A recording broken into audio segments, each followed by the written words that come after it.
Radhe Radhe everyone, welcome to Shweta's Bioworld. काफ़ी लंबे समय के बाद वीडियो बना रही हूँ, लेकिन जहाँ हमने छोड़ा था हम वहीं से पिक करेंगे। पिछले कुछ वीडियोस में हमने मॉलिक्यूलर बेसिस ऑफ इनहेरिटेंस के टॉपिक्स को कवर किया था। आज हम सेम चैप्टर की कंटिन्यूटी करेंगे।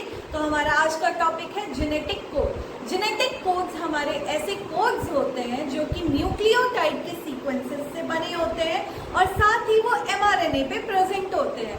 एमआरएनए पे प्रेजेंट होके वो क्या करते हैं, नेक्स्ट जो हमारा प्रोसेस ट्रांसलेशन का आता है, दैट मीन्स प्रोटीन्स का सिंथेसिस होना, उसके लिए वो काम करते हैं। तो प्रोटीन के सिंथेसिस के लिए कुछ कोड्स रिस्पॉन्सिबल है जो कि प्रेजेंट होते हैं एमआरएनए पे और उन्हें हम जेनेटिक कोड्स कहते हैं। It was given to us by George Gamow. George Gamow नाम के एक पर्सन थे जिन्होंने ये हमें बताया था कि जेनेटिक कोड्स जो होते हैं वो बेसिकली ट्रिपलेट्स के फॉर्म में होने चाहिए।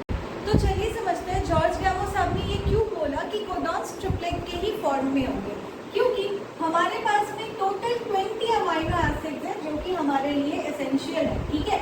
अब इस 20 अमाइनो एसिड को कोड करने के लिए अगर हमारे पास में 4 ही नाइट्रोजनस बेसेस है तो उनको किस तरीके से अरेंज किया जाएगा।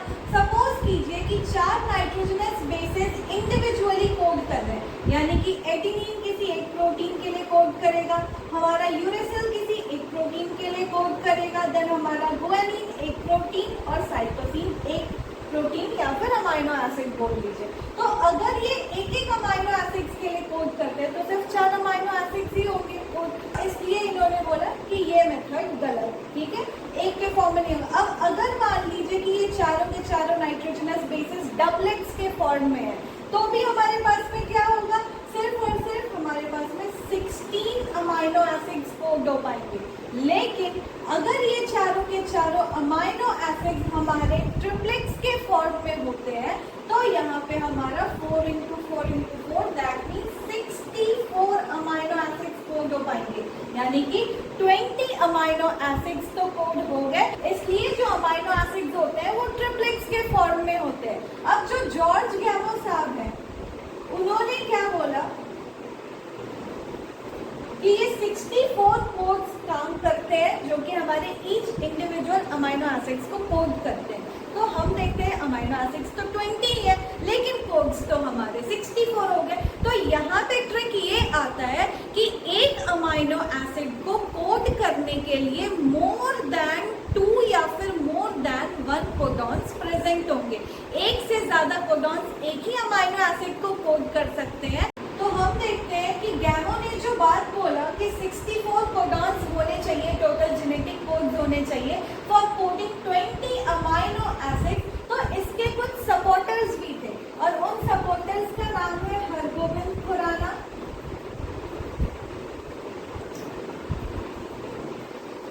दूसरे जो सपोर्टर है इनका नाम है सेवेरो ओका और तीसरे सपोर्टर है हमारे मार्शल निरेनबर्ग।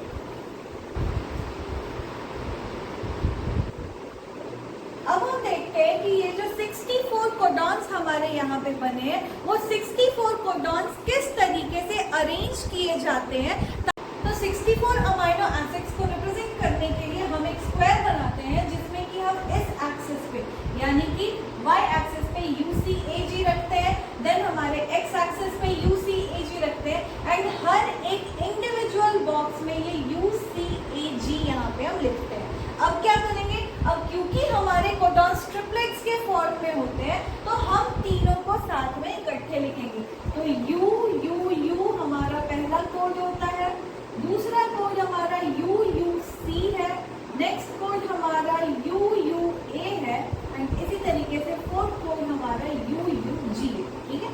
तो सपोज ट्रिपल U जो है ये हमारे फिनाइलएलानिन के लिए है, WC जो है ये हमारे फिनाइलएलानिन के लिए कोड करेगा, UUA जो है ये हमारे ल्यूसीन के लिए कोड करेगा एंड UUG जो है ये भी हमारे ल्यूसीन के लिए कोड करेगा। तो इस तरीके से हमें यहाँ पे देखने को मिल रहा है कि एक ही amino acid more than 1 codon से कोड किए जा रहे हैं, ठीक है। अब इसी तरीके से हम पूरा का पूरा अपना स्क्वायर फिल कर सकते हैं और सारे अमाइनो एसिड्स को रिस्पेक्टिवली यहाँ पे देख सकते हैं कौन किससे कोड कोड होते हैं। अगर आपको अमाइनो एसिड्स के नेम याद नहीं है तो you can let me know in the comment section, मैं एक उसके लिए सेपरेट वीडियो बना दूंगी। अब जब हम इस स्क्वायर को कंप्लीट करते हैं तो हमारे पास में टोटल 64 कोडॉन्स आते हैं, ठीक है। Out of these 64 codons 61 are coding in nature and rest of the 3 जो होते हैं ये नॉन कोडिंग या फिर नॉनसेंस कोडॉन्स कहलाते हैं, ठीक है। क्योंकि जब भी हमारा mRNA ट्रांसलेशन करते हुए यानी कि अमाइनो एसिड्स के फॉर्मेशन करते हुए जैसे ही इन 3 नॉन कोडिंग या नॉनसेंस कोडॉन्स तक पहुंचता है तो वो ट्रांसलेशन का प्रोसेस टर्मिनेट हो जाता है, ठीक है। तो एक तरीके से ये सारे टर्मिनेटिंग कोडॉन्स भी कहलाते हैं, इनका स्पेशल नाम दिया गया है। एक है हमारा ओपल, दूसरा है हमारा ओकर एंड तीसरा है हमारा एम्बर, ठीक है। तो ये 3 हमारे नॉनसेंस कोडॉन्स है जो कि किसी भी अमाइनो एसिड के लिए कोड नहीं करते बल्कि ट्रांसलेशन के प्रोसेस को स्टॉप कर देते हैं। क्लियर है? आगे हम बात करते हैं salient features of genetic codes की, यानी कि जो हमने जेनेटिक कोड्स अभी देखा जो कि 64 इन नंबर होते हैं, जिसमें से 61 कोडिंग होते हैं एंड 3 हमारे नॉन कोडिंग या फिर नॉनसेंस कोडॉन्स होते हैं। तो उन कोडॉन्स का फीचर क्या है? सबसे पहला फीचर जो हमारे जेनेटिक कोड्स का है ये ट्रिपलेट नेचर के होते हैं। ये मैंने आपको बहुत अच्छे तरीके से समझाया है कि ट्रिपलेट्स ही क्यों होते हैं, है ना, क्योंकि 64 नंबर ऑफ कोडॉन्स होते हैं एंड 20 अमाइनो एसिड्स होते हैं। तो अगर वो डबलेट्स के फॉर्म में होंगे तो हमारे सारे के सारे अमाइनो एसिड्स कवर नहीं हो पाएंगे। That's why they are triplet in nature, यानी कि UUU, UUC, UUA इस तरीके से क्या होते हैं हमारे कोडॉन्स ट्रिपलेट नेचर के होते हैं। दूसरा है हमारा point genetic code is universal. Universal कहने का मतलब है कि अगर ट्रिपल यू हमारी बॉडी में फिनाइल एलानिन अमाइनो एसिड के लिए कोड करता है तो किसी दूसरे ऑर्गेनिज्म में भी वो फिनाइल एलानिन के लिए ही कोड करेगा। ऐसा नहीं है कि वो हमारे इकोलाई में किसी और प्रोटीन के लिए या किसी दूसरे अमाइनो एसिड के लिए कोड करेगा और हमारी बॉडी में फिनाइल एलानिन के लिए। इसलिए इसको यूनिवर्सल कहा गया है क्योंकि सारे ही ऑर्गेनिजम्स में ये फिनाइल एलानिन के लिए ही कोड करेगा। तो एक कोड स्पेसिफिक होता है किसी पर्टिकुलर अमाइनो एसिड के लिए, that's why it is universal in nature.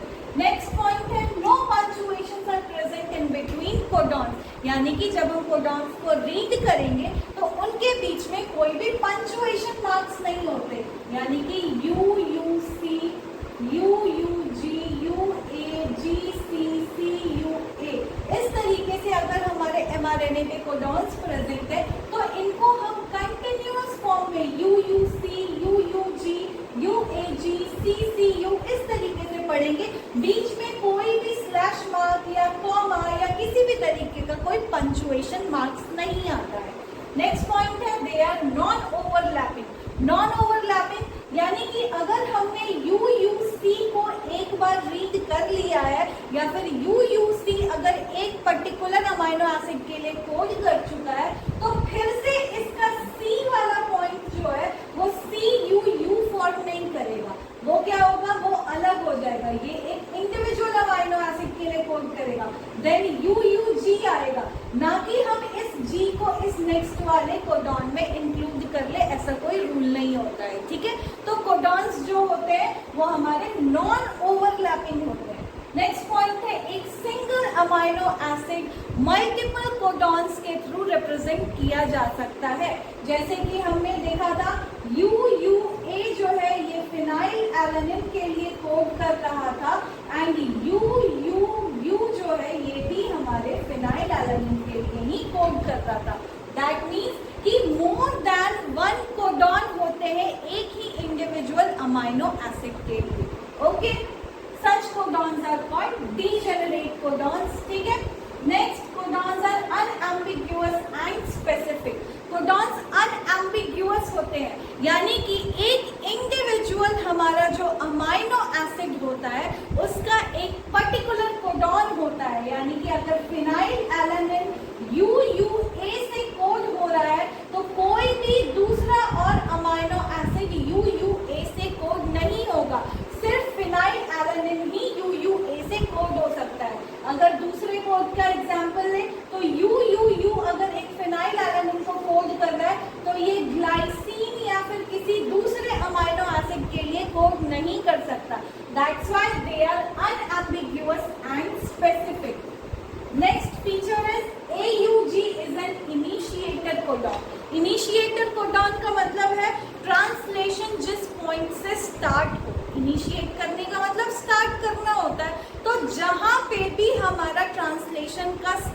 होना है वहां पर इनिशिएटर कोडॉन प्रेजेंट होता है।